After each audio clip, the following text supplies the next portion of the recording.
ಶ್ರೀ ಗುರುಭ್ಯೋ ನಮಃ. ಎಲ್ಲರಿಗೂ ನಮಸ್ಕಾರ.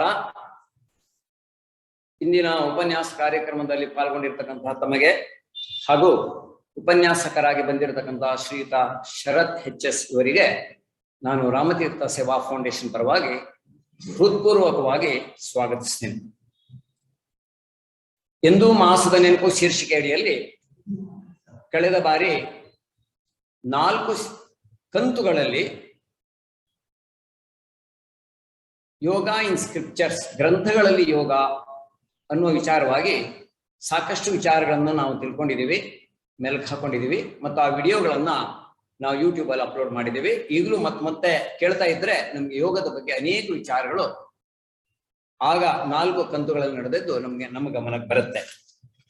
ಅದೇ ರೀತಿ ಇಂದಿನಿಂದ ಸ್ಕ್ರಿಪ್ಚರ್ಸ್, ಯೋಗ ಇನ್ ಸ್ಕ್ರಿಪ್ಚರ್ಸ್ ಬಗ್ಗೆ, ಅದರ ಅಡಿಯಲ್ಲೇ ಪ್ರಾಣಾಯಾಮದ ಕುರಿತು ತಿಳ್ಕೊಳ್ಳೋರು ಇದ್ದೇವೆ. ನಾವೆಲ್ಲ ಪ್ರಾಣಾಯಾಮ ಅನ್ಕೊಂಡ ತಕ್ಷಣ ಏನ್ ಅನ್ಕೊಳ್ತೇವೆ? ಉಸಿರಾಟ ಅಂತ ಅನ್ಕೊಳ್ತೇವೆ. ಉಸಿರು ಅನೇಕ ಬಾರಿ ಹೇಳಿದ್ದೀನಿ, ಉಸಿರು ಪ್ರಾಣವಾಹಕ, ಅಂದ್ರೆ ಪ್ರಾಣ ಶಕ್ತಿಯನ್ನ ಕ್ಯಾರಿ ಮಾಡುತ್ತೆ. ಹಾಗಾದ್ರೆ ಪ್ರಾಣ ಅಂದ್ರೆ ಏನು? ಶರೀರದಲ್ಲಿ ಎಲ್ಲಿರುತ್ತೆ? ಎಷ್ಟು ರೀತಿಯ ಪ್ರಾಣ ಇದೆ ನಮ್ಮ ಶರೀರದಲ್ಲಿ? ನಮ್ಗೆ ಗೊತ್ತಿರುವಂತ ಕೆಲವರಿಗೆ ಪಂಚಪ್ರಾಣಗಳು ಮಾತ್ರ ಗೊತ್ತಿರ್ಬೋದು, ಅದರಲ್ಲಿ ಉಪಪ್ರಾಣಗಳು ಎಷ್ಟಿದೆ, ಶರೀರದ ಯಾವ್ಯಾವ ಭಾಗದಲ್ಲಿದೆ, ಇದು ಅನೇಕ ವಿಚಾರಗಳು ಅದರೊಳಗೆ ಅಡಕವಾಗಿದೆ. ನಾವು ಕೂತ್ಕೊಂಡು ಪ್ರಾಣಾಯಾಮ ಮಾಡಿದ ತಕ್ಷಣ ತುಂಬಾ ಲಾಭ ಆಗಿದೆ, ತುಂಬಾ ಖುಷಿಯಾಗಿದೆ ಅಂತೀವಿ. ಆದ್ರೆ ಆ ಲಾಭ ಆಗ್ಬೇಕಾದ್ರೆ ಶರೀರದ ಯಾವ ಭಾಗದಲ್ಲದು ಹೋಗಿರ್ಬೋದು ಅಂತ ಈ ವಿಚಾರವನ್ನು ಕೇಳ್ಕೊಂಡಾಗ ಮಾತ್ರ ನಮ್ಗೆ ಅನುಭವ ಬರುತ್ತೆ. ಅಂತ ಉತ್ತಮವಾದಂತ ವಿಚಾರವ ಗ್ರಂಥಗಳಲ್ಲಿ ಇರ್ತಕ್ಕಂಥ ಹಠಯೋಗ ಪ್ರದೀಪಕದಲ್ಲಿರ್ತಕ್ಕಂಥ ವಿಚಾರವನ್ನ ತಿಳಿಸಿಕೊಡ್ಲಿಕ್ಕೆ ಬಂದಿರ್ತಕ್ಕಂಥವ್ರು ಶ್ರೀಯುತ ಶರತ್ ಎಚ್.ಎಸ್. ಎಲ್ಲರಿಗೂ ಚಿರಪರಿಚಿತರೆ. IT ಪ್ರೊಫೆಷನಲ್, ಯೋಗ ಟೀಚರ್ ಅಷ್ಟೇ ಅಲ್ಲ, ಸಂಸ್ಕೃತದ ಚೆನ್ನಾಗಿ ಅಧ್ಯಯನ ಮಾಡಿದ್ದಾರೆ. ಅಧ್ಯಯನ ಮಾಡಿದ ಮೇಲೆ ಅನೇಕ ಗ್ರಂಥಗಳನ್ನು ಅಧ್ಯಯನ ಮಾಡ್ತಾ ಇದ್ದಾರೆ.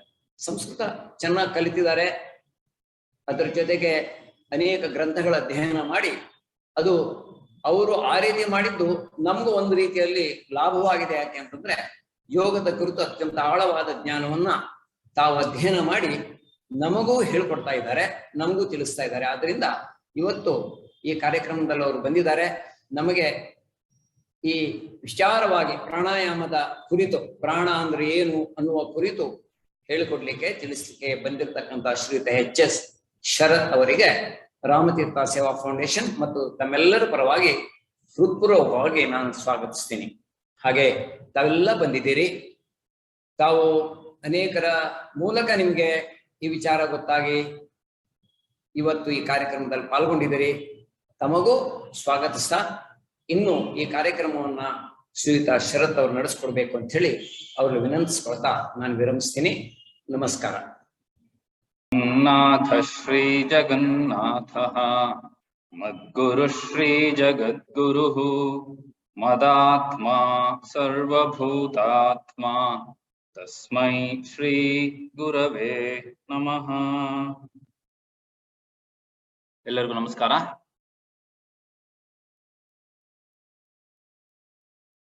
ಇವತ್ತಿನ ವಿಷಯದ ಬಗ್ಗೆ ಮಾತನಾಡುವ ಮುನ್ನ ಒಂದು ವಿಷಯ ಹೇಳಕ್ಕೆ ಇಷ್ಟಪಡ್ತೀನಿ. ಸುಮಾರು 2 ತಿಂಗಳ ಹಿಂದೆ ದೈವಾಧೀನರಾದ ನನ್ನ ಗುರುಗಳಲ್ಲಿ ಒಬ್ಬರಾದ ಕೀರ್ತಿಶೇಷ ಶ್ರೀಮತಿ ಮೀರಾ ಕಾಮತ್ರವರ ಬಗ್ಗೆ ಒಂದೆರಡು ವಾಕ್ಯಗಳು. ಮೀರಾ ಕಾಮತ್ರವರು ಕಳೆದ 40 ವರ್ಷಗಳಲ್ಲಿ ಗಿರಿನಗರದ ಅಕ್ಷರಂನಲ್ಲಿರುವ ಸಂಸ್ಕೃತ ಭಾರತಿಗೆ ಸಂಸ್ಕೃತ ಶಿಕ್ಷಣ ಹಾಗೂ ಪ್ರಚಾರಕ್ಕೆ ನಿಸ್ವಾರ್ಥ ಸೇವೆಯ ಜೊತೆಗೆ ಎಡತೊರೆ ಮಠದ ಶ್ರೀ ಶಂಕರ ಭಾರತಿ ಮಹಾಸ್ವಾಮಿಗಳ ಮಾರ್ಗದರ್ಶನದಲ್ಲಿ ರಾಮಾಯಣ, ಉಪನಿಷತ್ತುಗಳು, ಭಗವದ್ಗೀತೆ ಮತ್ತು ಶ್ರೀ ಆದಿಶಂಕರಾಚಾರ್ಯರ ಅನೇಕ ಸ್ತೋತ್ರಗಳು, ಶ್ಲೋಕಗಳು, ಭಾಷ್ಯಗಳನ್ನ ಸಾವಿರಾರು ಜನರಿಗೆ ತಲುಪುವಂತೆ ಮಾಡಿದವರು. ಅವರ ಶುದ್ಧವಾದ ಆತ್ಮಕ್ಕೆ ಸದ್ಗತಿ ಸಿಗಲಿ ಅಂತ ಪ್ರಾರ್ಥಿಸ್ತೇನೆ. ಗುರುಗಳು ಹೇಳಿದ ಹಾಗೆ ಕಳೆದ ವರ್ಷದ ಕೊನೆಯಲ್ಲಿ ನಾವು ಯೋಗ, ಪತಂಜಲಿ ಮಹರ್ಷಿಗಳು ಆಸನದ ಮುಖ್ಯ ಗ್ರಂಥಗಳ ಪರಿಚಯ ಮಾಡಿಕೊಂಡು ಹಠಯೋಗ ಪ್ರದೀಪಿಕ ಅಂದರೆ ಹಠಯೋಗದ ಮುಖ್ಯ ಗ್ರಂಥ ಸ್ವಾಮಿ ಸ್ವಾತ್ಮಾರಾಮರು ಬರೆದಿರುವ ಗ್ರಂಥ, ಅದರ ಮೊದಲ ಅಧ್ಯಾಯದಲ್ಲಿ ಬರುವ ಆಸನಗಳ ವಿವರಣೆಯನ್ನ ಮತ್ತೆ ಅದಕ್ಕೆ ಸಂಬಂಧಪಟ್ಟ ವಿಷಯಗಳನ್ನ ನೋಡಿದ್ವಿ. ಆಸನಗಳ ನಂತರವೇ ಪ್ರಾಣಾಯಾಮ. ಪ್ರಾಣಾಯಾಮದ ಜೊತೆಗೆ ಅದಕ್ಕೆ ಮತ್ತೆ ಪ್ರಾಣಾಯಾಮಕ್ಕೆ ಸಂಬಂಧಪಟ್ಟ ಕೆಲವು ವಿಷಯಗಳ ಬಗ್ಗೆ ಈಗ ನೋಡೋಣ. ಏನು ಪ್ರಾಣಾಯಾಮ ಅಂದ್ರೆ? ಪ್ರಾಣದ ಆಯಾಮವೇ ಪ್ರಾಣಾಯಾಮ. ಆಯಾಮ ಅಂದ್ರೆ ನಿಯಂತ್ರಣ, ಕಂಟ್ರೋಲ್ ಅಥವಾ ಹಿಗ್ಗಿಸುವುದು, ಎಕ್ಸ್ಟೆನ್ಷನ್ ಅಂತಾನು ಆಗುತ್ತೆ. ಅದರಲ್ಲಿ ಪ್ರಾಣ ಅಂದ್ರೆ ಏನು, ಅದರ ಮಹತ್ವ ಏನು? ಉಪನಿಷತ್ತಿನ ಒಂದು ಸಣ್ಣ ಕತೆ ಹೇಳ್ತೀನಿ. ಪ್ರಶ್ನೋಪನಿಷತ್ತು. ಮಹರ್ಷಿ ಪಿಪ್ಪಲಾದರು ಇನ್ನು 6 ಋಷಿಗಳ ಜೊತೆ ನಡೆಸಿದ ಪ್ರಶ್ನೋತ್ತರಗಳ ಸಂಗ್ರಹ. 6 ಋಷಿಗಳು ಒಂದೊಂದು ಪ್ರಶ್ನೆ ಕೇಳ್ತಾರೆ, ಪಿಪ್ಪಲಾದರು ಅದಕ್ಕೆ ಉತ್ತರ ಕೊಡ್ತಾರೆ. ಪ್ರತಿಯೊಂದು ಪ್ರಶ್ನೆ ಮತ್ತು ಅದರ ಉತ್ತರಗಳು ಒಂದೊಂದು ಅಧ್ಯಾಯ. 2ನೇ ಅಧ್ಯಾಯದಲ್ಲಿ ಅಂದರೆ 2ನೇ ಪ್ರಶ್ನೆಯನ್ನ ಭೃಗು ಮಹರ್ಷಿಗಳ ಮಗನಾದ ಭಾರ್ಗವ ವೈದರ್ಭಿ ಋಷಿ ಪಿಪ್ಪಲಾದ ಮಹರ್ಷಿಗಳನ್ನ ಕೇಳ್ತಾರೆ. ಕತಿ ಏವ ದೇವಾಃ ಪ್ರಜಾಂ ವಿಧಾರಯಂತೆ ಕತರೆ ಏತತ್ ಪ್ರಕಾಶಯಂತೆ ಕಹ ಪುನಃ ಯೇಷಾಂ ವರಿಷ್ಠಃ. ಎಷ್ಟು ದೇವರುಗಳು ನಮ್ಮ ದೇಹವನ್ನು ಸೃಷ್ಟಿಸಿ ಪಾಲನೆ ಮಾಡ್ತಿದ್ದಾರೆ, ಯಾರು ಅದನ್ನ ಬೆಳಗ್ತಿದ್ದಾರೆ, ಯಾರು ಅದರಲ್ಲಿ ವರಿಷ್ಠರು ಅಂತ. ಇದಕ್ಕೆ ಪಿಪ್ಪಲಾದರು ಉತ್ತರ ಕೊಡ್ತಾರೆ. ಆಕಾಶೋ ಹವಾಯೇಷ ದೇವೋ ವಾಯುರಗ್ನಿರಾಪಃ ಪೃಥಿವೀ ವಾಂಗ್ಮನಶ್ಚಕ್ಷುಶ್ರೋತ್ರಂಚ. ಅಂದ್ರೆ ಆಕಾಶ, ವಾಯು, ಅಗ್ನಿ, ಆಪಹ ಅಂದ್ರೆ ಜಲ, ಪೃಥಿವಿ, ವಾಕ್ ಅಂದ್ರೆ ಮಾತು, ಮನಸ್ಸು, ಚಕ್ಷು ಅಂದ್ರೆ ಕಣ್ಣು, ಶ್ರೋತ್ರ ಅಂದ್ರೆ ಕಿವಿ. ಈ 9 ದೇವತೆ ಅಂದ್ರೆ ಇಂದ್ರಿಯಗಳನ್ನು ಸೇರಿ ಈ 9 ದೇವತೆಗಳು ಈ ದೇಹದ ಸೃಷ್ಟಿ, ಪಾಲನೆಗೆ ಮತ್ತು ಬೆಳಕಿಗೆ ಕಾರಣ. ಅದರಲ್ಲಿ 2ನೇ ಪ್ರಶ್ನೆ, 2ನೇ ಭಾಗ, ಯಾರು ಇದರಲ್ಲಿ ವರಿಷ್ಠರು ಅಂತ. ಅವಾಗ ಆ 9 ದೇವತೆಗಳಲ್ಲೇ ಪ್ರಾಣ ಹೇಳತ್ತಂತೆ, ಮಾಮೋಹಮಾಪದ್ಯಥ ಅಹಮೇವೈತತ್ ಪಂಚಧಾತ್ಮಾನಂ ಪ್ರವಿಭಜ್ಯೆ ತತ್ಪಾಣಮವಷ್ಟಭ್ಯ ವಿಧಾರಯಾಮೀತಿ.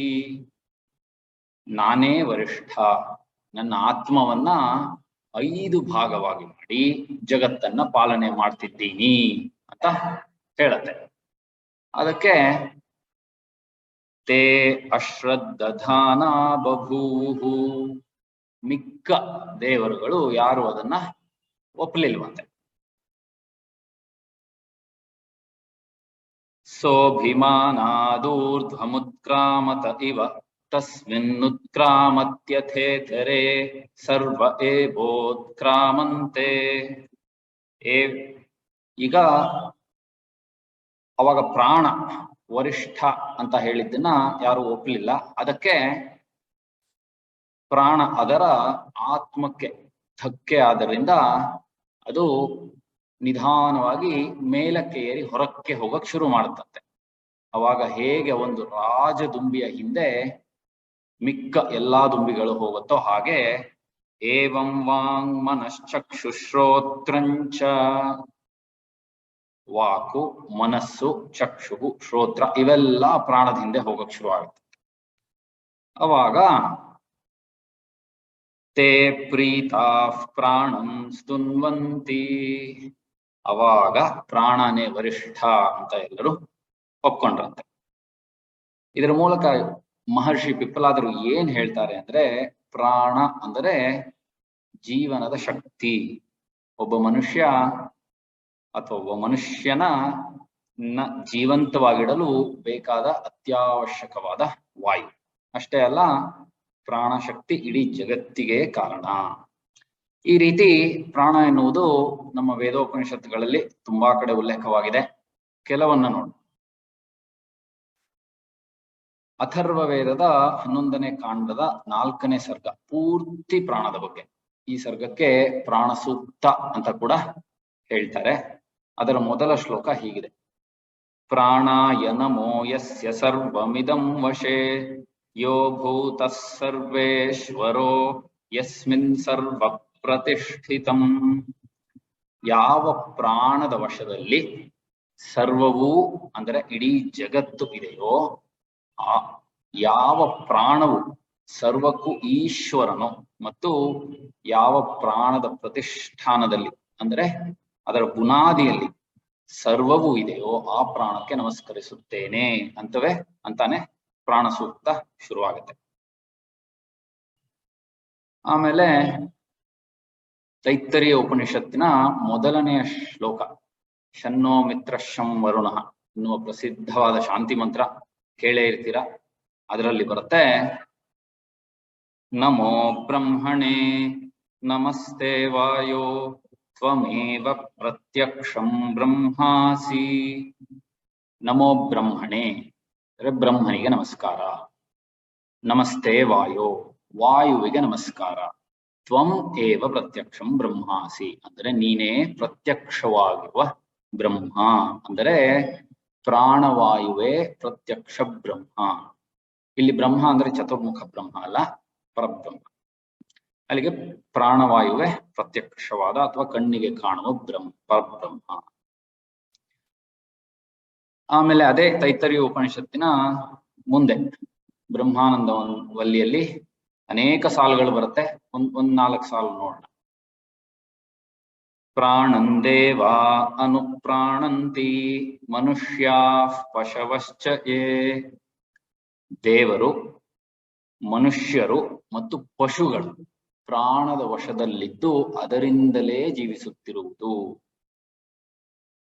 ಪ್ರಾಣೋ ಹಿ ಭೂತಾನಾಮಾಯುಃ ತಸ್ಮಾತ್ ಸರ್ವಾಯುಷ ಮುಚ್ಯತೆ. ಪ್ರಾಣವೇ ಎಲ್ಲಾ ಜೀವಿಗಳ ಆಯಸ್ಸು, ಆದ್ದರಿಂದ ಅದನ್ನ ಸರ್ವಾಯುಷ ಅಂತಾರೆ, ಅಂದರೆ ಸರ್ವಕ್ಕೂ ಪ್ರಾಣವೇ ಆಯಸ್ಸು. ಸರ್ವಮೇತ ಆಯುರ್ಯಂತಿ ಯೇ ಪ್ರಾಣಂ ಬ್ರಹ್ಮೋಪಾಸತೆ. ಯಾರು ಪ್ರಾಣವನ್ನೇ ಬ್ರಹ್ಮನೆಂದು ಉಪಾಸನೆ ಮಾಡ್ತಾರೋ ಅವರು ಸರ್ವೋಚ್ಚವಾದ ಆಯಸ್ಸನ್ನ ಪಡೆಯುತ್ತಾರೆ. ತಸ್ಯೈಷ ಏವ ಶಾರೀರ ಆತ್ಮ. ಇದೆ ಅಂದರೆ ಪ್ರಾಣವೇ ನಮ್ಮ ಶರೀರದ ಆತ್ಮ.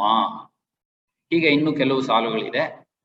ಪ್ರಾಣವೇ ಇಡೀ ಜಗತ್ತು ಹಾಗೂ ಜೀವನಕ್ಕೆ ಕಾರಣ ಅಂತ ಗೊತ್ತಾಗುತ್ತೆ. ಅದೇ ರೀತಿ ಛಾಂದೋಗ್ಯ ಉಪನಿಷತ್ನಲ್ಲಿ ಹೇಳ್ತಾರೆ: ಸರ್ವಾಣಿ ಹವಾ ಇಮಾನಿ ಭೂತಾನಿ ಪ್ರಾಣಮೇವಾಭಿಸಂವಿಶಂತಿ ಪ್ರಾಣಂ ಅಭ್ಯುಜ್ಜಿಹತೆ. ಸರ್ವ ಚರಾಚರವು ಪ್ರಾಣದಿಂದಲೇ ಸೃಷ್ಟಿಯಾಗಿ ಪ್ರಾಣದಲ್ಲಿಯೇ ಲೀನವಾಗುತ್ತದೆ. ಇದೇ ಛಾಂದೋಗ್ಯ ಉಪನಿಷತ್ತಲ್ಲಿ ಮುಂದೆ ಹೇಳ್ತಾರೆ: ಯೋ ಹ ವೈ ಜ್ಯೇಷ್ಠಂಚ ಶ್ರೇಷ್ಠಂಚ ವೇದ ಜ್ಯೇಷ್ಠಶ್ಚ ಹ ವೈ ಶ್ರೇಷ್ಠಶ್ಚ ಭವತಿ. ಯಾರು ಜ್ಯೇಷ್ಠವಾದದ್ದನ್ನ ಮತ್ತು ಶ್ರೇಷ್ಠವಾದದ್ದನ್ನ ತಿಳಿಯುತ್ತಾರೋ ಅವರು ಜ್ಯೇಷ್ಠ ಹಾಗೂ ಶ್ರೇಷ್ಠರಾಗ್ತಾರೆ. ಪ್ರಾಣೋ ವಾವ ಜ್ಯೇಷ್ಠಶ್ಚ ಶ್ರೇಷ್ಠಶ್ಚ. ಪ್ರಾಣ ಜ್ಯೇಷ್ಠ ಮತ್ತು ಶ್ರೇಷ್ಠವಾದದ್ದು ಅಂತ ಮುಂದಿನ ಸಾಲು. ಅಂದ್ರೆ ಏನರ್ಥ? ಯಾರು ಪ್ರಾಣವನ್ನ ತಿಳಿಯುತ್ತಾರೋ ಅವರು ಜ್ಯೇಷ್ಠ ಹಾಗೂ ಶ್ರೇಷ್ಠರಾಗ್ತಾರೆ ಅಂತ. ಬೃಹದಾರಣ್ಯಕೋಪನಿಷತ್ನಲ್ಲೂ ಸುಮಾರಾಗಿ ಇದೇ ತರ ಸಾಲಿದೆ, ಒಂದೆರಡು ಪದಗಳ ವ್ಯತ್ಯಾಸ. ಜ್ಯೇಷ್ಠವಾದದ್ದು ಮತ್ತು ಶ್ರೇಷ್ಠವಾದದ್ದು ಪ್ರಾಣ. ಆಮೇಲೆ ಹಾಗೆ ಕಠೋಪನಿಷತ್ತಿನಲ್ಲೂ ಹೇಳ್ತಾರೆ: ಯದಿದಂ ಕಿಂಚ ಜಗತ್ ಸರ್ವಂ ಪ್ರಾಣ ಯೇಜತಿ ನಿಸ್ಸೃತಂ. ಅಂದ್ರೆ ಈ ಜಗತ್ತು ಮತ್ತೆ ಅದರಲ್ಲಿ ಇರುವುದೆಲ್ಲವೂ ಪ್ರಾಣದಿಂದಲೇ ಸೃಷ್ಟಿಯಾಗಿ ಅದರಿಂದಲೇ ಕಂಪಿಸುತ್ತಿರುವುದು. ಅಂದ್ರೆ ಕಂಪನೆ ಅಂದ್ರೆ ವೈಬ್ರೇಷನ್ ಅಂತೀವಲ್ಲ, ಅದು ಅದರಿಂದಲೇ ಕಂಪಿಸುತ್ತಿರುವುದು ಅಂತ. ಎಲ್ಲ ಮಾಡರ್ನ್ ಸೈನ್ಸ್ ಅಲ್ಲಿ ಏನು ಎನರ್ಜಿ ಅಂತೀವಿ ಎಲ್ಲ ಆಲ್ ರಿಲೇಟೆಡ್ ಅರೌಂಡ್ ದಟ್ ಸುಮಾರು ಎಲ್ಲ ಶ್ಲೋಕಗಳು. ಆಮೇಲೆ ಸಾಮಾನ್ಯವಾಗಿ ನಾವು ಪ್ರಾಣಾಯಾಮ ಮಾಡಕ್ಕೆ ಮುನ್ನ ಹೇಳುವ ಶ್ಲೋಕ ಕ್ಲಾಸ್ಗಳಿಗೆ ಬರೋರಿಗೆಲ್ಲ ಗೊತ್ತೇ ಇರುತ್ತೆ. ಪ್ರಶ್ನೋಪನಿಷತ್ತಿನದು ಈಗ ತಾನೇ ಹೇಳಿದ ಕಥೆಯಲ್ಲಿ ಅದೇ 2ನೇ ಪ್ರಶ್ನೆಯಲ್ಲಿ ಮುಂದೆ ಬರುತ್ತೆ. ಪಿಪ್ಪಲಾದ ಮಹರ್ಷಿಗಳು ಕೊಟ್ಟ ಉತ್ತರದಲ್ಲಿ ಮುಂದೆ ಬರುತ್ತೆ. ಪ್ರಾಣಸ್ಯೇದಂ ವಶೇ ಸರ್ವಂ ತ್ರಿದಿವೇ ಯತ್ ಪ್ರತಿಷ್ಠಿತಂ ಮಾತೇವ ಪುತ್ರಾನ್ ರಕ್ಷಸ್ವ ಶ್ರೀಶ್ಚ ಪ್ರಜ್ಞಾಂಚ ವಿಧೇಹಿ ನಯಿತಿ. ಅರ್ಥನು ಕೇಳಿರ್ತೀರ ಸಾಮಾನ್ಯವಾಗಿ ನಮ್ಮ ಕ್ಲಾಸ್ಗಳಲ್ಲಿ. 3 ಜಗತ್ತುಗಳು ಪ್ರಾಣದ ವಶದಲ್ಲಿದ್ದು ಒಬ್ಬ ತಾಯಿ ತನ್ನ ಮಗುವನ್ನ ಹೇಗೆ ರಕ್ಷಿಸಿ ಪೋಷಿಸುತ್ತಾಳೋ ಹಾಗೆ ಈ ಪ್ರಾಣವು ನಮ್ಮನ್ನ ರಕ್ಷಿಸಿ ಶ್ರೀ ಮತ್ತು ಶ್ರೀ ಅಂದ್ರೆ ಸಂಪತ್ತು, ಶ್ರೀ ಮತ್ತು ಪ್ರಜ್ಞಾ ಅಂದ್ರೆ ಬುದ್ಧಿಯನ್ನ ಕೊಡಲಿ ಅಂತ ಪ್ರಾಣಕ್ಕೆ ಹೇಳ್ತಿರುವುದು. ಹೀಗೆ ಇನ್ನು ಅನೇಕ ಉಲ್ಲೇಖಗಳಿರತ್ತೆ. ಇದು ಪರಿಚಯ ಮಾತ್ರಕ್ಕೆ ಅಷ್ಟೆ. ಪ್ರಶ್ನೋಪನಿಷತ್ತಿನ ಕಥೆಯಲ್ಲಿ ನೋಡಿದ್ವಿ, ಪ್ರಾಣ ಹೇಳತ್ತೆ ನಾನು ನನ್ನ ಆತ್ಮವನ್ನೇ 5 ಭಾಗವಾಗಿ ಮಾಡಿ ಈ ಜಗತ್ತನ್ನ ಪಾಲನೆ ಮಾಡ್ತಿದ್ದೀನಿ ಅಂತ. ಯಾವುದು ಆ 5 ಭಾಗಗಳು ಕೇಳಿರ್ತೀರಾ, ಗೊತ್ತೂ ಇರತ್ತೆ. ಅದೇ ಪಂಚಪ್ರಾಣಗಳು. ದೇವರಿಗೆ ನೈವೇದ್ಯ ಮಾಡುವಾಗ ಅಥವಾ ಕೆಲವರು ಊಟ ಮಾಡುವಾಗ ಕೂಡ ಈ ಪಂಚ ವಾಯುಗಳನ್ನ ಅಥವಾ ಪಂಚ ಪ್ರಾಣಗಳನ್ನ ಸ್ವಾಹ ಅಂತ ಹೇಳುವುದು ಕೇಳಿರಬಹುದು. ಅಮರಕೋಶದ ಪ್ರಕಾರ ಪ್ರಾಣೋಪಾನ ಸಮಾನಶ್ಚೋದಾನವ್ಯಾನೌ ಚ ವಾಯವಃ. ಪ್ರಾಣ, ಅಪಾನ, ಸಮಾನ, ಉದಾನ, ವ್ಯಾನ ಇವು ಪಂಚ ವಾಯುಗಳು, ಗೊತ್ತಿರೋ ವಿಷಯಗಳು. ಹಠಯೋಗ ಪರಂಪರೆಯ ಮತ್ಸ್ಯೇಂದ್ರನಾಥರು ಯೋಗದ ಬಗ್ಗೆ ಯೋಗ ವಿಷಯ ಅಂತ ಒಂದು ಸಣ್ಣ ಕೃತಿಯನ್ನ ಬರೆದಿದ್ದಾರೆ.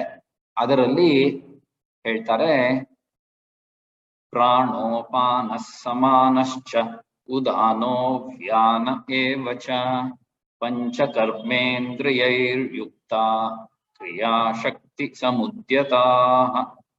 ಈ 5 ಪ್ರಾಣಗಳು, ಈಗ ತಾನು ಹೇಳಿದ 5 ಪ್ರಾಣಗಳು ನಮ್ಮ ಪಂಚ ಕರ್ಮೇಂದ್ರಿಯಗಳು. ಕರ್ಮೇಂದ್ರಿಯಗಳು ಅಂದ್ರೆ ಗೊತ್ತೇ ಇರುತ್ತೆ, ಕೈ, ಕಾಲು, ಮಲಮೂತ್ರ, ಮಾತು. ಈ ಪಂಚ ಕರ್ಮೇಂದ್ರಿಯಗಳ ಜೊತೆ ಸೇರಿಕೊಂಡು ಕ್ರಿಯಾಶಕ್ತಿಗೆ ಸಹಾಯಕವಾಗುತ್ತದೆ ಪಂಚಪ್ರಾಣಗಳು. ಎಲ್ಲಿರತ್ತೆ ಈ ಪಂಚಪ್ರಾಣಗಳು ನಮ್ಮ ದೇಹದಲ್ಲಿ, ಹೇಗೆ ಪ್ರಭಾವ ಬೀರುತ್ತೆ? 1-2 ಶ್ಲೋಕಗಳನ್ನು. ಹಠಯೋಗ ಪರಂಪರೆಯ ಗೋರಕ್ಷನಾಥರು ಕೂಡ ತಮ್ಮ ಗೋರಕ್ಷ ಶತಕದಲ್ಲಿ ಯಾವ ಪ್ರಾಣ ನಮ್ಮ ದೇಹದಲ್ಲಿ ಎಲ್ಲಿ ಇರತ್ತೆ ಅಂತ ಹೇಳಿದ್ದಾರೆ.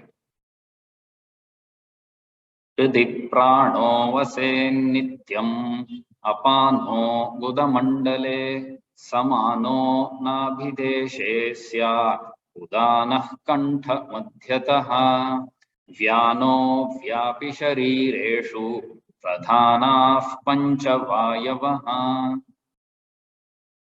ಪ್ರಾಣ ಹೃದಯ ಅಂದರೆ ಎದೆಯ ಭಾಗ, ಅಪಾನ ಗುದ ಭಾಗ, ಸಮಾನ ನಾಭಿ ಅಂದರೆ ಹೊಟ್ಟೆಯ ಭಾಗ, ಉದಾನ ಕಂಠ, ಮತ್ತೆ ವ್ಯಾನ ಇಡೀ ದೇಹದಲ್ಲಿ ವ್ಯಾಪಿಸಿರುತ್ತೆ.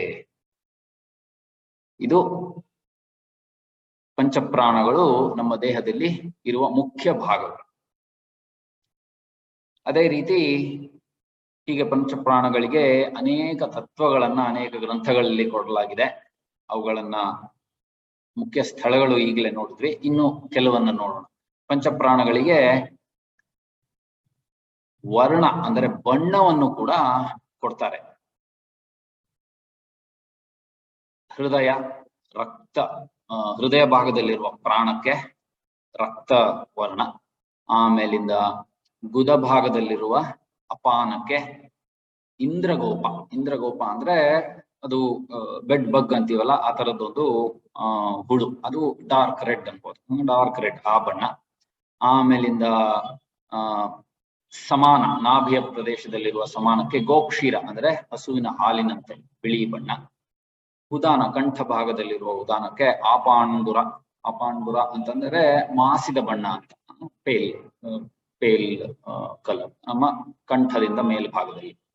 ಆಮೇಲೆ ವ್ಯಾನ ಇಡೀ ದೇಹದಲ್ಲಿರುತ್ತೆ, ಅದು ಅರ್ಚಿ ಅಂತಂದ್ರೆ ಬೆಂಕಿಯ ಬಣ್ಣ, ಫ್ಲೇಮ್, ಆ ಕಲರ್ ಇರುತ್ತೆ. ಇದಕ್ಕೂ ಎಲ್ಲ ಅರ್ಥಗಳಿರುತ್ತೆ, ಎಲ್ಲ ನೋಡುವುದಕ್ಕೆ ಸಮಯ ಇಲ್ಲ, ಇದು ಪರಿಚಯ ಮಾತ್ರಕ್ಕೆ ಅಷ್ಟೇ. ಅದೇ ರೀತಿ ಪಂಚಭೂತಗಳ ಸಂಬಂಧನೂ ಇದೆ. ವಾಯು, ಪೃಥ್ವಿ, ಅಗ್ನಿ, ಆಕಾಶ, ಜಲ, ಈ ತತ್ವಗಳು ಕೂಡ ಪಂಚಪ್ರಾಣಗಳಿಗೆ ಒಂದೊಂದು ಪಂಚಪ್ರಾಣಕ್ಕೆ ಒಂದೊಂದು ತತ್ವ. ಆಮೇಲೆ ಅದರ ಚಲನೆಯ ಬಗ್ಗೆ, ಈ ಪಂಚ ಪ್ರಾಣಗಳು ಹೇಗೆ ಚಲಿಸುತ್ತದೆ ನಮ್ಮ ದೇಹದಲ್ಲಿ, ಇದು ಅತಿ ಮುಖ್ಯವಾದದ್ದು. ನಮ್ಮ ಪ್ರಾಣಾಯಾಮದಲ್ಲಿ ಎಲ್ಲದರಲ್ಲೂ ಇದು ಪ್ರಭಾವ ಬೀರುವಂತದ್ದು. ಅದಕ್ಕೆ ಇದರ ಬಗ್ಗೆ ಸ್ವಲ್ಪ ನೋಡೋಣ. ಚಲನೆ, ಪ್ರಾಣ ಮತ್ತು ಉದಾನ. ಪ್ರಾಣ ಮತ್ತು ಉದಾನ ಮೇಲಕ್ಕೆ ಚಲಿಸುತ್ತದೆ, ಅಪಾನ ಕೆಳಕ್ಕೆ, ಮತ್ತು ಸಮಾನ ನಾಭಿಯ ಪ್ರದೇಶದಲ್ಲಿ ಸುತ್ತುತ್ತೆ, ಎಡಕ್ಕೆ ಬಲಕ್ಕೆ ಮೇಲೆ ಕೆಳಕ್ಕೆ ಎಲ್ಲ ಸುತ್ತುತ್ತೆ. ಮತ್ತೆ ವ್ಯಾನ ಇಡೀ ದೇಹದಲ್ಲಿ ಸುತ್ತುತ್ತಾ ಇರುತ್ತೆ. ಇದು ಅದರ ಚಲನೆ, ಪಂಚಪ್ರಾಣಗಳ ಚಲನೆ. ಕೊನೆಯದಾಗಿ, ಈಗ ತಾನೇ ಪಂಚ ಕರ್ಮೇಂದ್ರಿಯಗಳಿಗೆ ಕಾರಕವಾದದ್ದು ಅಥವಾ ಪೂರಕವಾದದ್ದು ಅಂತ ಹೇಳಿದ್ನಲ್ಲ, ಅದರ ಬಗ್ಗೆನೂ ಶ್ಲೋಕಗಳಿದೆ. ಆದ್ರೆ ನಾವು ಅದು ಯಾವ ರೀತಿ ಅಂತ ಯಾವುದಕ್ಕೆ ಅಂತ ನೋಡೋಣ ಅಷ್ಟೇ, ಶ್ಲೋಕ ನೋಡುವುದಕ್ಕೆ ಸಮಯ ಇಲ್ಲ. ಪ್ರಾಣ ನಮ್ಮ ಶ್ವಾಸಕೋಶದ ಕ್ರಿಯೆಗೆ ಸಹಾಯಕ, ಅಂದರೆ ರೆಸ್ಪಿರೇಟರಿ ಸಿಸ್ಟಮ್ ಎದೆಯ ಭಾಗದಲ್ಲಿ ಇರುತ್ತೆ. ಆಮೇಲೆ ಅಪಾನ ವಿಸರ್ಜನಾ ಹಾಗೂ ಸಂತಾನೋತ್ಪತ್ತಿಯ ಕ್ರಿಯೆಗಳು, ಎಕ್ಸ್ಕ್ರೀಟರಿ ಅಂಡ್ ರಿಪ್ರೊಡಕ್ಟಿವ್ ಸಿಸ್ಟಮ್. ಸಮಾನ ಜೀರ್ಣಕ್ಕೆ ಸಂಬಂಧಪಟ್ಟದ್ದು, ಡೈಜೆಸ್ಟಿವ್. ಉದಾನ ಮನಸ್ಸು ಮತ್ತು ಇಂದ್ರಿಯಗಳ ಕಾರ್ಯಕ್ರಮಗಳಿಗೆ ಪೂರಕ, ಅದು ನರ್ವಸ್ ಸಿಸ್ಟಮ್ ಅಂತಾನೆ ಹೇಳ್ಬೋದು. ಆಮೇಲೆ ವ್ಯಾನ ಇಡೀ ದೇಹದಲ್ಲಿ ಶಕ್ತಿ ಸಂಚಲನಕ್ಕೆ, ಅಂದ್ರೆ ಸರ್ಕ್ಯುಲೇಟರಿ ಸಿಸ್ಟಮ್. ಇದರಲ್ಲಿ ಈ ಪಂಚವಾಯುಗಳ ಚಲನೆ ಹೇಳಿದ ಹಾಗೆ ಅದಕ್ಕೆ ಪ್ರಾಮುಖ್ಯತೆ ಇದೆ. ಅದರಲ್ಲೂ ಮೇಲೇರುವ ಪ್ರಾಣ ಮತ್ತೆ ಕೆಳಕ್ಕೆ ಇಳಿಯುವ ಅಪಾನ. ಅನೇಕ ಗ್ರಂಥಗಳಲ್ಲಿ ಪ್ರಾಣ, ಅಪಾನ ಇವಕ್ಕೆ ಪ್ರಾಮುಖ್ಯತೆ. ಉದಾಹರಣೆಗೆ ಶ್ರೀಕೃಷ್ಣ ಪರಮಾತ್ಮ ಭಗವದ್ಗೀತೆಯ 4ನೇ ಅಧ್ಯಾಯ ಜ್ಞಾನ ಕರ್ಮ ಸನ್ಯಾಸ ಯೋಗ, ಇದರಲ್ಲಿ 29ನೇ ಶ್ಲೋಕದಲ್ಲಿ ಹೇಳ್ತಾನೆ, ಅಪಾನೇ ಜುಹ್ವತಿ ಪ್ರಾಣಂ ಪ್ರಾಣೇ ಪಾನಂ ತಥಾ ಪರೇ ಪ್ರಾಣಾಪಾನಗತಿರುದ್ಧ್ವಾ ಪ್ರಾಣಾಯಾಮ ಪರಾಯಣಾಃ. ಪ್ರಾಣಾಯಾಮದ ಸಾಧಕರು ಪ್ರಾಣ ಮತ್ತು ಅಪಾನಗಳನ್ನ ಅಥವಾ ಅದರ ಗತಿಯನ್ನ ತಡೆ ಹಿಡಿದು ಪ್ರಾಣವನ್ನ ಅಪಾನದಲ್ಲಿ ಹಾಗೂ ಅಪಾನವನ್ನ ಪ್ರಾಣದಲ್ಲಿ, ಜುಹ್ವತಿ ಅಂದರೆ ಹೋಮ ಮಾಡುತ್ತಾರೋ, ಅಂದರೆ ಮೇಲೇರುವ ಪ್ರಾಣವನ್ನ ಕೆಳಕ್ಕೆ ಮತ್ತು ಕೆಳಗಿಳಿಯುವ ಅಪಾನವನ್ನ ಮೇಲಕ್ಕೆ, ಅಂದ್ರೆ ಎರಡನ್ನೂ ನಾಭಿಯ ಪ್ರದೇಶದ ಕಡೆಗೆ ನಿರ್ದೇಶಿಸುವ ಸಾಮರ್ಥ್ಯ ಆ ಸಾಧಕರಿಗೆ ಇರುತ್ತದೆ, ಅಂದ್ರೆ ಪ್ರಾಣಾಯಾಮದ ಸಾಧಕರಿಗೆ ಇರುತ್ತೆ. ಇದೇ ರೀತಿ ಪ್ರಾಣ ಮತ್ತು ಅಪಾನಕ್ಕೆ ಅನೇಕ ಪ್ರಮುಖವಾದ ಶ್ಲೋಕಗಳು ಇದೆ. ಇದು ಭಗವದ್ಗೀತೆಯಲ್ಲಿ ಬರುವ ಒಂದು ಶ್ಲೋಕ. ಹಾಗಾದ್ರೆ 5 ವಾಯುಗಳಿರುವುದಾ, ಪಂಚವಾಯುಗಳು ಅಥವಾ ಪಂಚಪ್ರಾಣಗಳು ಮಾತ್ರನಾ? ಅಥವಾ ಅನೇಕ ಉಪನಿಷತ್ತುಗಳು ಸೇರಿದಂತೆ ಹಠಯೋಗ ಪರಂಪರೆಯ ಗೋರಕ್ಷನಾಥರು, ಮತ್ಸ್ಯೇಂದ್ರನಾಥರು ಕೂಡ ಪಂಚಪ್ರಾಣಗಳ ಜೊತೆ ಉಪಪಂಚ ಪ್ರಾಣಗಳು ಅಥವಾ ಪಂಚ ಉಪಪ್ರಾಣಗಳು ಕೂಡ ಇದೆ ಅಂತ ಹೇಳ್ತಾರೆ. ಅಲ್ಲಿಗೆ 10 ಪ್ರಾಣಗಳು ಅಥವಾ ದಶವಾಯುಗಳು ಆಯಿತು. ಗೋರಕ್ಷನಾಥರ ಗೋರಕ್ಷ ಶತಕದಲ್ಲಿ ಹೀಗಿದೆ: ಪ್ರಾಣೋಪಾನ ಸಮಾನಶ್ಚೋ ದಾನೋ ವ್ಯಾನೌ ಚ ವಾಯವಃ ನಾಗಃ ಕೂರ್ಮೋಥ ಕೃಕರೋ ದೇವದತ್ತೋ ಧನಂಜಯಃ. ಪಂಚಪ್ರಾಣಗಳು ನೋಡಿದ್ವಿ, ಪ್ರಾಣ, ಅಪಾನ, ಸಮಾನ, ಉದಾನ, ವ್ಯಾನ. ಇದರ ಜೊತೆಗೆ ನಾಗ, ಕೂರ್ಮ, ಕೃಕರ, ದೇವದತ್ತ, ಧನಂಜಯ ಅಂತ ಪಂಚ ಉಪಪ್ರಾಣಗಳು ಕೂಡ ಇದೆ. ಇವುಗಳ ಬಗ್ಗೆನ ಸ್ವಲ್ಪ ನೋಡೋಣ. ಮತ್ತೆ ಹಠಯೋಗ ಪ್ರದೀಪಿಕದ ಮತ್ಸ್ಯೇಂದ್ರನಾಥರ ಯೋಗ ವಿಷಯ ಈ ಪಂಚ ಉಪಪ್ರಾಣಗಳ ಬಗ್ಗೆ ಹೀಗೆ ಹೇಳುತ್ತೆ.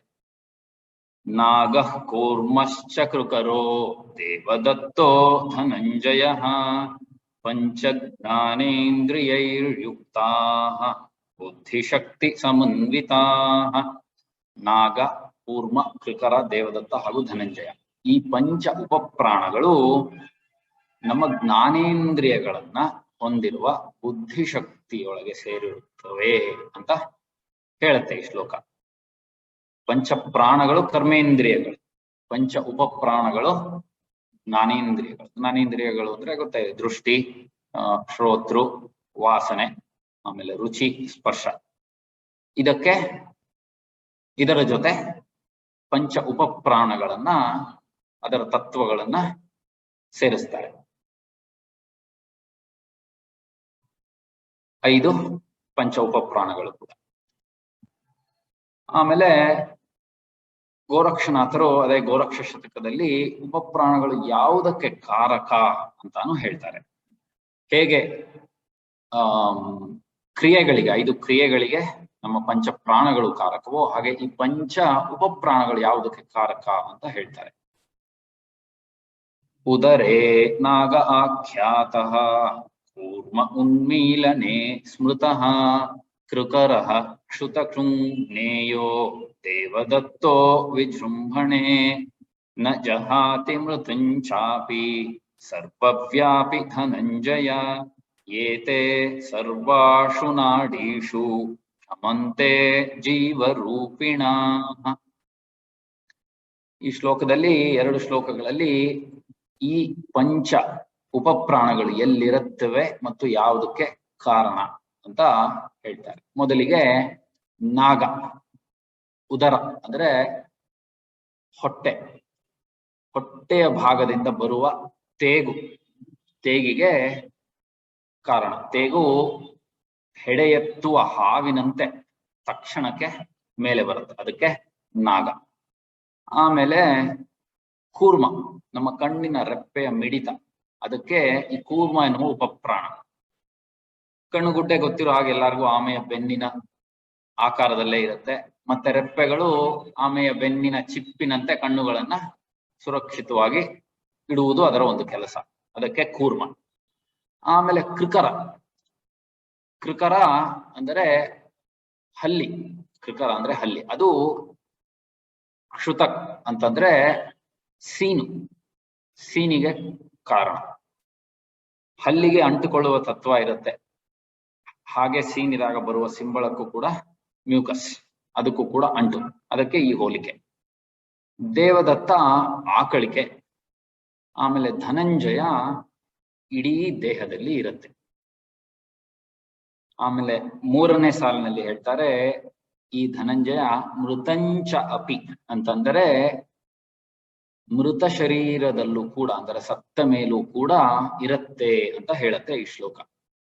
ಈ ಧನಂಜಯ ಪ್ರಾಣಶಕ್ತಿ ಸಾಮಾನ್ಯವಾಗಿ ಮರಣದ ಸುಮಾರು 10 ದಿವಸದವರೆಗೂ ಇರುತ್ತೆ ಅಂತ ಹೇಳ್ತಾರೆ. ಇದರ ಕಾರಣವೇ ಮನುಷ್ಯ ಮೃತಪಟ್ಟ ಮೇಲೂ ಸ್ವಲ್ಪ ಸಮಯ ಅವನ ದೇಹದಿಂದ ಕೆಲವು ಅಂಗಗಳನ್ನ ತೆಗೆದು ಇನ್ನೊಂದು ದೇಹಕ್ಕೆ ಉಪಯೋಗಿಸಬಹುದು ಅಂತ ಹೇಳುತ್ತೆ ಕೆಲವು ನಮ್ಮ ಟೆಕ್ಸ್ಟ್ಗಳು. ಈ ಪಂಚ ಮುಖ್ಯ ಪ್ರಾಣಗಳು ನಮ್ಮ ಅತ್ಯವಶ್ಯಕ ಕಾರ್ಯಗಳಿಗೆ ಪೂರಕವಾದರೆ ಈ ಪಂಚ ಉಪಪ್ರಾಣಗಳು ನಮ್ಮ ದೇಹದ ಅತ್ಯವಶ್ಯಕವಾದ ಪ್ರತಿಕ್ರಿಯೆಗಳು, ಅಂದರೆ ಏನು ರಿಫ್ಲೆಕ್ಸಸ್ ಅಂತೀವಿ. ತೇಗು, ಕಣ್ಣಿನ ಮಿಡಿತ ಅಥವಾ ಸೀನು, ಇವೆಲ್ಲ ರಿಫ್ಲೆಕ್ಸಸ್, ಅವಕ್ಕೆ ಪೂರಕ. ಈ ಪ್ರತಿಕ್ರಿಯೆಗಳು ಬರುವುದು ನಮ್ಮ ಮೆದುಳಿನಿಂದ. ಅದಕ್ಕೆ ಹಿಂದಿನ ಶ್ಲೋಕದಲ್ಲಿ ಬುದ್ಧಿಶಕ್ತಿ ಸಮನ್ವಿತ ಅಂತ ಹೇಳಿದ್ದು. ಇನ್ನೊಂದು ಗಮನಿಸಬೇಕಾದ ವಿಷಯ ಏನು ಅಂದ್ರೆ, ಈ ತೇಗು, ಸೀನು ಇವನ್ನೆಲ್ಲ ರೆಪ್ಟೀಲಿಯನ್ ರಿಫ್ಲೆಕ್ಸಸ್ ಅಂತ ಈಗಿನ ವೆಸ್ಟರ್ನ್ ಮಾಡರ್ನ್ ಸೈನ್ಸ್ ನಲ್ಲಿ ಹೇಳ್ತಾರೆ. ನಮ್ಮ ಪೂರ್ವಜರು ಅದಕ್ಕೆ ಕೊಟ್ಟಿರುವ ಹೆಸರುಗಳನ್ನ ನೋಡಿ. ನಾಗ ಅಂದರೆ ಸರ್ಪ, ಕೂರ್ಮ, ಕೂರ್ಮ ಅಂದರೆ ಆಮೆ, ಕೃಕರ ಅಂದ್ರೆ ಹಲ್ಲಿ. ಏನು ಇವೆಲ್ಲ? ರೆಪ್ಟೈಲ್ಸ್. ಒಂದು ಹೋಲಿಕೆ ಅಷ್ಟೆ. ಇದು ಪಂಚ ಉಪಪ್ರಾಣಗಳ ಬಗ್ಗೆ. ಈ 10 ಪ್ರಾಣಗಳ ವ್ಯತ್ಯಾಸವಾದರೆ ನಮ್ಮ ದೇಹದ ಸ್ಥಿತಿ ಕೂಡ ವ್ಯತ್ಯಾಸ ಆಗುತ್ತೆ, ವಿಕಲ್ಪ ಆಗುತ್ತೆ. ಹಠಯೋಗ ಪ್ರದೀಪಕದ ಒಂದು ಶ್ಲೋಕ: ಹಿಕ್ಕಾ ಶ್ವಾಸಶ್ಚ ಕಾಸಶ್ಚ ಶಿರಃ ಕರ್ಣಾಕ್ಷಿ ವೇದನಾಃ ಭವಂತಿ ವಿವಿಧಾ ರೋಗಾಃ ಪವನಸ್ಯ ಪ್ರಕೋಪತಃ. ಪ್ರಾಣದ ಪ್ರಕೋಪ ಅಥವಾ ವ್ಯತ್ಯಾಸದಿಂದ ಬಿಕ್ಕಳಿಕೆ, ಶ್ವಾಸಕೋಶದ ಸಮಸ್ಯೆಗಳು, ಕೆಮ್ಮು, ತಲೆನೋವು, ಕಣ್ಣು ನೋವು, ಹೀಗೆ ಅನೇಕ ಅನಾರೋಗ್ಯಗಳು ಆಗತ್ತೆ. ಮತ್ತೆ ಪ್ರಾಣದ ಮಹತ್ವದ ಬಗ್ಗೆ ಹಠಯೋಗ ಪ್ರದೀಪಿಕದ ಒಂದು ಶ್ಲೋಕ ನೋಡೋಣ. ಯಾವದ್ ವಾಯು ಸ್ಥಿತೋ ದೇಹೇ ತಾವಜ್ಜೀವನ ಮುಚ್ಯತೆ ಮರಣಂತಸ್ಯ ನಿಷ್ಕ್ರಾಂತಿ ತಥೋ ವಾಯುನ್ ನಿರೋಧಯೇತ್. ಎಲ್ಲರಿಗೂ ಸಾಮಾನ್ಯವಾಗಿ ತಿಳಿದಿರುವ ವಿಷಯವೇ. ಎಲ್ಲಿಯವರೆಗೆ ದೇಹದಲ್ಲಿ ಪ್ರಾಣವಾಯು ಇರುವುದೋ ಅಲ್ಲಿಯವರೆಗೆ ಆ ದೇಹ ಜೀವಂತವಾಗಿರುತ್ತೆ ಅಂತ ಗೊತ್ತಿರುವ ವಿಷಯನೇ. ಆ ಪ್ರಾಣವಾಯು ದೇಹವನ್ನು ಬಿಟ್ಟರೆ ಅವಾಗ ಮರಣ. ಅದಕ್ಕೆ ಪ್ರಾಣವಾಯುವನ್ನ ದೇಹದಲ್ಲಿ ಉಳಿಸಿಕೊಳ್ಳಬೇಕು ಅಂತ ಸ್ವಾಮಿ ಸ್ವಾತ್ಮಾರಾಮರು ಹೇಳ್ತಾರೆ. ಅದೇ ತರಹದ ಇನ್ನೊಂದು ಶ್ಲೋಕ ಹಠಯೋಗ ಪ್ರದೀಪಿಕದ್ದೇನೆ. ಯಾವದ್ ಬದ್ಧೋ ಮರುದ್ದೇಹೇ ಯಾವಚ್ಚಿತ್ತನ್ ನಿರಾಕುಲಂ ಯಾವದ್ ದೃಷ್ಟಿರ್ಭ್ರುವೋರ್ ಮಧ್ಯೆ ತಾವತ್ ಕಾಲ ಭಯಂಕುತಃ. ಎಲ್ಲಿಯವರೆಗೆ ದೇಹದಲ್ಲಿ ಪ್ರಾಣವಾಯು ಇರುವುದೋ, ಮನಸ್ಸು ನಿರಾಕುಲ ಅಂದರೆ ಶಾಂತವಾಗಿರುವುದೋ, ಮತ್ತು ನಮ್ಮ ದೃಷ್ಟಿ ಭ್ರೂಮಧ್ಯದಲ್ಲಿರುವುದೋ ಅಲ್ಲಿಯವರೆಗೆ ಕಾಲದ ಭಯವಿಲ್ಲ. ಕಾಲ ಅಂತಂದ್ರೆ ಮರಣದ ಕಾಲದ ಕೊನೆಯ ಮರಣ, ಅದರ ಭಯವಿಲ್ಲ. ಆದರೆ ಪ್ರಾಣವನ್ನು ಶಾಶ್ವತವಾಗಿ ಉಳಿಸಿಕೊಳ್ಳಕ್ಕಾಗೋದಿಲ್ಲ, ಗೊತ್ತೇ ಇದೆ ಎಲ್ಲರಿಗೂ. ಅದಕ್ಕೆ ಶ್ರೀಕೃಷ್ಣ ಪರಮಾತ್ಮ ಮುಂಚೆನೆ ಭಗವದ್ಗೀತೆ 8ನೇ ಅಧ್ಯಾಯ ಅಕ್ಷರ ಬ್ರಹ್ಮ ಯೋಗದಲ್ಲಿ ಹೇಳಿದಾನೆ. ಪ್ರಯಾಣ ಕಾಲೇ ಮನಸಾಚಲೇನ ಭಕ್ತ್ಯಾ ಯುಕ್ತೋ ಯೋಗ ಬಲೇನ ಚೈವ ಧ್ರುವೋರ್ ಮಧ್ಯೆ ಪ್ರಾಣಮಾವೇಶ್ಯ ಸಮ್ಯಕ್ ಸತಂ ಪರಂ ಪುರುಷಮುಪೈತಿ ದಿವ್ಯಂ. ಪ್ರಯಾಣ ಕಾಲ ಅಂದರೆ ಅಂತ್ಯಕಾಲದಲ್ಲಿ ಭಕ್ತ ಯೋಗ ಬಲದಿಂದ ಪ್ರಾಣವನ್ನ ಭ್ರೂಮಧ್ಯದಲ್ಲಿ ನಿಲ್ಲಿಸಿ ಮನಸ್ಸನ್ನ ಅಚಲವಾಗಿ ಆ ಪರಮ ಪುರುಷನನ್ನ ಸ್ಮರಿಸುವಲ್ಲಿ ತೊಡಗಿಸಬೇಕು ಅಂತ. ಹೇಗೆ ಪ್ರಾಣವನ್ನ ಭ್ರೂಮಧ್ಯದಲ್ಲಿ ನಿಲ್ಲಿಸುವುದು? ಭ್ರೂಮಧ್ಯದಲ್ಲಿ ಏನಿದೆ? ಸ್ವಾಮಿ ಸ್ವಾತ್ಮಾರಾಮರ ಹಠಯೋಗ ಪ್ರದೀಪಿಕದ 2ನೇ ಅಧ್ಯಾಯ ಪ್ರಾಣಾಯಾಮದ ಬಗ್ಗೆ, ಅದರಲ್ಲಿ ಮೊದಲಿಗೆನೆ ಹೇಳಿದೆ. ಶುದ್ಧಿ ಮೇತಿ ಯದಾ ಸರ್ವಂ ನಾಡಿ ಚಕ್ರಂ ಮಲಾಕುಲಂ ತದೈವ ಜಾಯತೆ ಯೋಗಿ ಪ್ರಾಣ ಸಂಗ್ರಹಣೆ ಕ್ಷಮಃ. ಮಲದಿಂದ ತುಂಬಿರುವ ನಾಡಿಗಳು ಮತ್ತು ಚಕ್ರಗಳು ಶುದ್ಧವಾದಾಗ ಒಬ್ಬ ಯೋಗಿ ಪ್ರಾಣವನ್ನ ಸಂಗ್ರಹಿಸಲು ಸಾಧ್ಯ. ಏನು ಈ ನಾಡಿಗಳು ಮತ್ತು ಚಕ್ರಗಳು? ಪಂಚ ಪ್ರಾಣಗಳು ಮತ್ತು ಪಂಚ ಉಪಪ್ರಾಣಗಳು ನಮ್ಮ ದೇಹದಲ್ಲಿ ನಾಡಿಗಳ ಮೂಲಕ ಹರಿಯುತ್ತೆ. ಆಸನ ಮತ್ತು ಪ್ರಾಣಾಯಾಮ ಈ ಪ್ರಾಣಗಳನ್ನ ನಾಡಿಗಳಲ್ಲಿ ಹರಿಯುವಂತೆ ಮಾಡುತ್ತೆ, ಗೊತ್ತಿರುವ ವಿಷಯನೇ.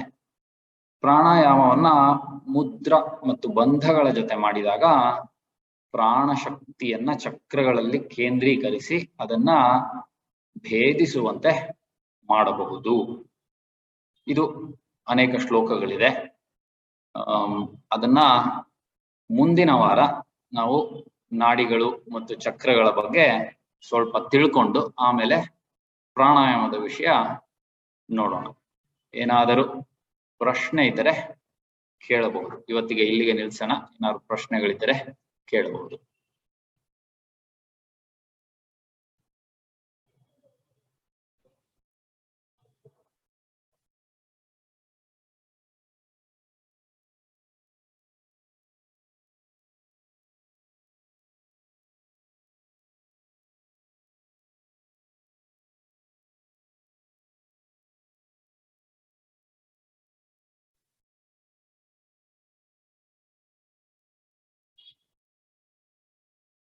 ಅನ್ಮ್ಯೂಟ್ ಮಾಡ್ಕೊಂಡು ಕೇಳಿ.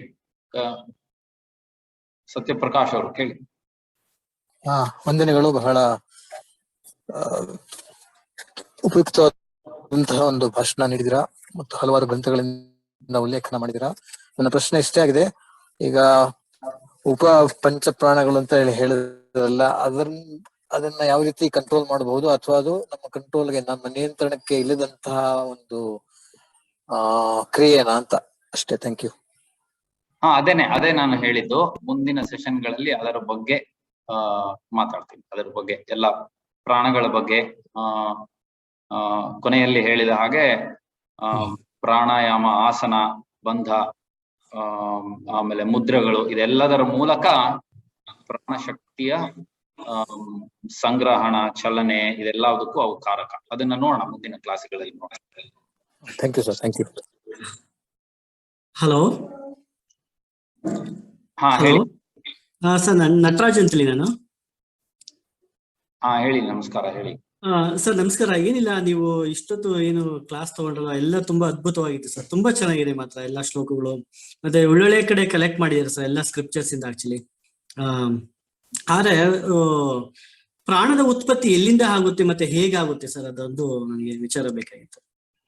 ಅದು ಒಂದು ಶ್ಲೋಕದಲ್ಲಿ ಹೇಳಿದ್ನಲ್ಲ, ಪ್ರಾಣದ ಉತ್ಪತ್ತಿಯೂ ಇಲ್ಲ, ನಾಶವೂ ಇಲ್ಲ. ಅದು it is equivalent to energy. Energy can neither be created not destroyed ಅಂತಾರಲ್ಲ, ಅದೇ ರೀತಿ. ಓಕೆ, ಅದು ಸೃಷ್ಟಿನೂ ಇಲ್ಲ, ಲಯನೂ ಇಲ್ಲ ಅಂತೀರಾ, ಅದು ಪರ್ಮನೆಂಟ್ ಆಗಿರುತ್ತೆ ಅಂತ. ಓಕೆ, ಅಂದ್ರೆ ಅದನ್ನ ವಿಕಾಸ ಮಾಡೋದು ಪ್ರಾಣದಿಂದ ಸೃಷ್ಟಿ ಆಗತ್ತೆ, ಪ್ರಾಣದಲ್ಲಿ ಲಯವಾಗತ್ತೆ ಎಲ್ಲ. ಓಕೆ, ಅದು ನಮ್ಮ ದೇಹದಲ್ಲಿ ಆಗಿರ್ಬೋದು, ನಮ್ಮ ವಾತಾವರಣದಲ್ಲಿ ಅದನ್ನ ಹೆಚ್ಚು ಮಾಡೋದಕ್ಕೆ ಏನ್ ಮಾಡ್ಬೇಕು, ಅದಕ್ಕೆ ತಂತ್ರಗಳಿದಾವ? ಅದನ್ನೇ ಮುಂದಿನ ಸೆಷನ್ಗಳಲ್ಲಿ ನೋಡೋಣ. ಹೌದಾ? Okay, thank you very much sir. ತುಂಬಾ ಎಲ್ಲ ಅದ್ಭುತವಾಯ್ತು ಸರ್, ತುಂಬಾ ಚೆನ್ನಾಗಿ ಮಾಡಿದಾರೆ. ಆಕ್ಚುಲಿ ಚೆನ್ನಾಗಿ ತಿಳ್ಕೊಂಡಿದ್ದೀರಾ ಪ್ರಾಣಾಯಾಮದ ಬಗ್ಗೆ ಎಲ್ಲ. ಓಕೆ, ಧನ್ಯವಾದ ಸರ್. ಆಕ್ಚುಲಿ ನಾನು ನೆಕ್ಸ್ಟ್ ಕ್ಲಾಸ್ಗೆ ನನಗೆ ಲಿಂಕ್ ಹೇಗ್ ಸಿಗುತ್ತೆ ಸರ್ ನಿಮಗೆ? ಅದು ಇವಾಗ ನಿಮ್ಗೆ ಹೇಗ್ ಸಿಕ್ತೋ ಗೊತ್ತಿಲ್ಲ, ಹಾಗೆ ಸಿಗುತ್ತೆ. ಬೇರೆ ಯಾರೊಬ್ರು ನನಗೆ ಕಳಿಸ್ಕೊಟ್ರಿ ಲಿಂಕ್? ಅವರೇ ಕಳಿಸ್ತಾರೆ ಬಿಡಿ. ಹೌದಾ? Okay sir. ಆಮೇಲೆ ನಿಮ್ದು ನೀವು ಎಲ್ಲಿ ಕ್ಲಾಸ್ ಮಾಡ್ತಾ ಇದ್ದೀರಾ ಸರ್ ಆಕ್ಚುಲಿ ನೀವು? ಅದು ಆಮೇಲಿಂದ ನೀವು ಕಾಂಟ್ಯಾಕ್ಟ್ ಮಾಡಿ. ಈ ಕ್ಲಾಸ್ಗೆ ಸಂಬಂಧಪಟ್ಟಿದ ಪ್ರಶ್ನೆ ಏನಾದಿದ್ರೆ ಕೇಳಿ. ಆಯ್ತು ಅಷ್ಟೇ ಸರ್. Thank you. ಓಕೆ, ಇನ್ನೊಂದು ಪ್ರಶ್ನೆ ಯಾರು ಕೇಳೋರಿದ್ರೆ?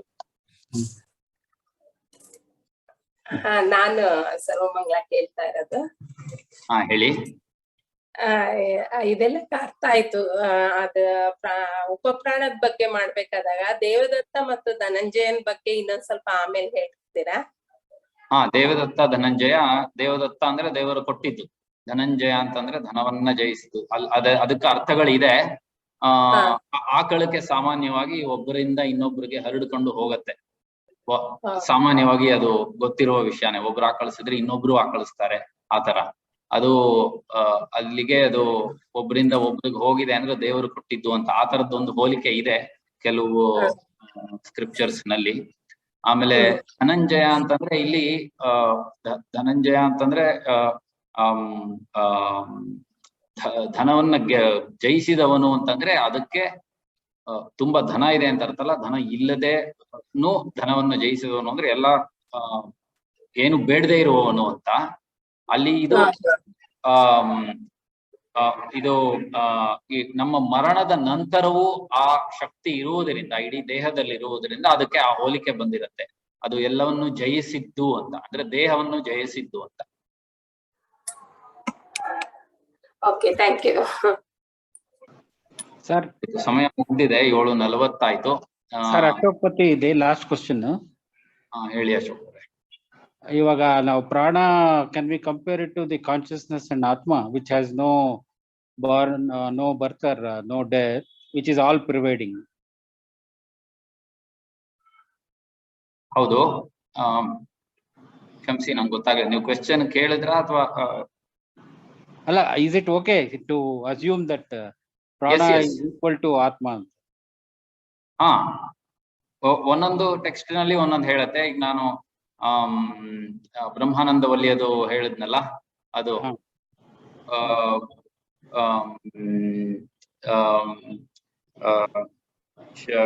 ಏಷ ಶರೀರ ಆತ್ಮ ಅಂತ ತಕ್ಷಣಕ್ಕೆ ಬರ್ತಿಲ್ಲ. ಅದು ಅದನ್ನೇ ಶರೀರದ ಆತ್ಮ ಅಂತಾನು ಹೇಳ್ತಾರೆ.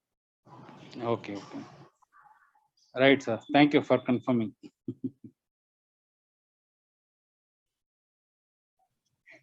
ಆಯ್ತು, ಹಾಗಾದ್ರೆ ಇಲ್ಲಿಗೆ ಇವತ್ತಿನ ಸೆಷನ್ ನಿಲ್ಲಿಸೋಣ.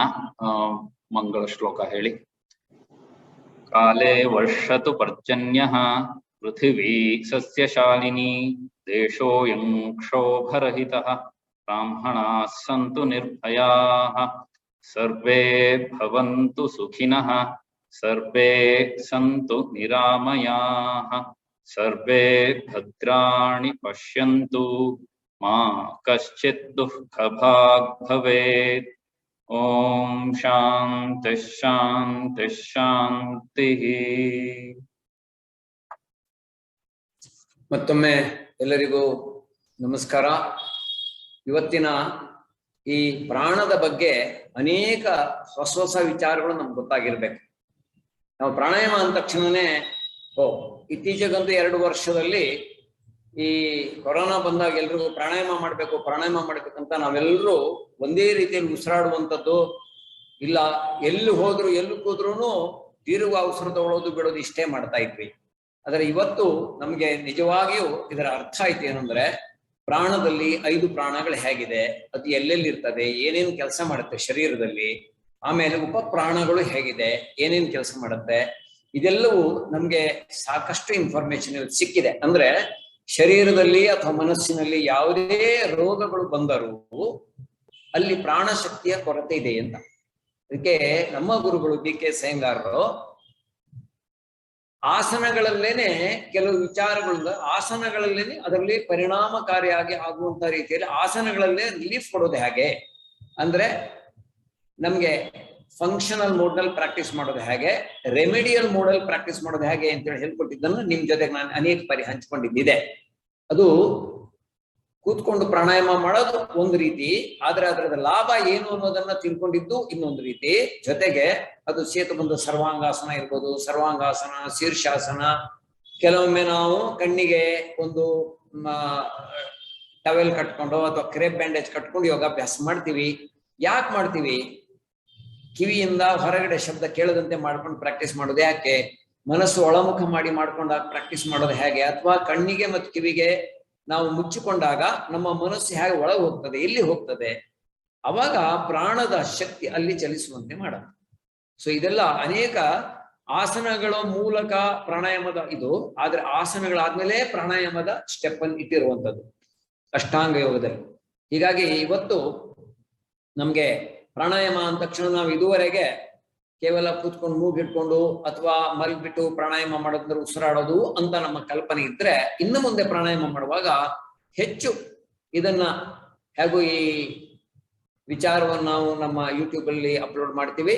ಹೆಚ್ಚಿನ ಸಂಖ್ಯೆ ಇದನ್ನು ಕೇಳ್ಕೊಂಡು ಪದೇ ಕೇಳ್ಕೊಂಡು ಇದರ ಹಿಂದಿನ 4 ಸೀರೀಸ್ ಏನಿದೆ ಅದನ್ನು ಕೇಳ್ಕೊಂಡು ನಾವು ಹೀಗೆ ಮುಂದುವರಿಸ್ತಾ ಹೋದ್ರೆ, ನಮ್ಮ ಅಭ್ಯಾಸ ಮುಂದುವರಿಸ್ತಾ ಹೋದ್ರೆ ನಮ್ಮ ಯೋಗಾಭ್ಯಾಸ ಪ್ರಾಣಾಯಾಮಾಭ್ಯಾಸ ತುಂಬಾ ಎಫೆಕ್ಟಿವ್ ಆಗಿರುತ್ತೆ, ಲಾಭದಾಯಕವಾಗಿರುತ್ತೆ ಅಂತ ಈ ಸಂದರ್ಭದಲ್ಲಿ ಹೇಳ್ತೀನಿ.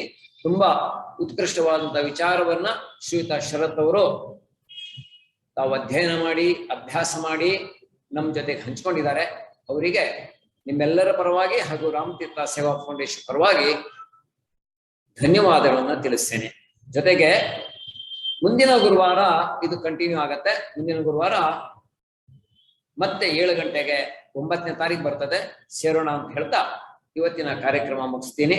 ನಮಸ್ಕಾರ, ಧನ್ಯವಾದ.